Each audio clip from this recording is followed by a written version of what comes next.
Кога зборуваме за граѓанските организации како вршители на дејност, важно е да се напомене дека одредени типови на дејности се експлицитно исклучени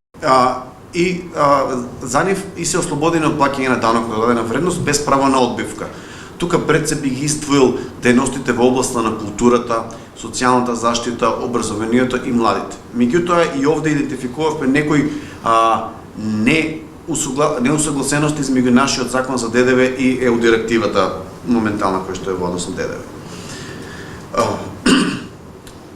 Во суштина идентификувавме 4 клучни проблеми кои што сметаме дека се проблеми на политиката и треба да се адресираат.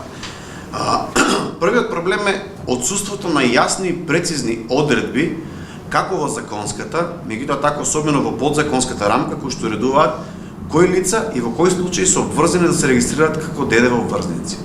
Нашиот закон ги содржи оние 4 основни критериуми кои што треба да ги има, меѓутоа тие не се прецизно разработени. И пред се мислам тука на критериумот на дефиницијата што представува стопанска дејност, каде што нашиот закон користи генерална дефиниција како секоја дејност со која што се остварува приход. Поманатаму во однос на самостојноста исто така користи само негативна дефиниција, значи кажува што не се смета за самостојна дејност и притоа тука се потенцира моментот со работниот однос. Во однос на трајноста дава можност и за трајно и за повремено вршење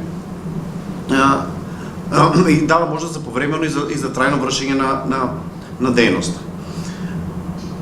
Во отсуство на јасни одредби се остава простор да научните власти ги интерпретираат на што е можно поширок начин.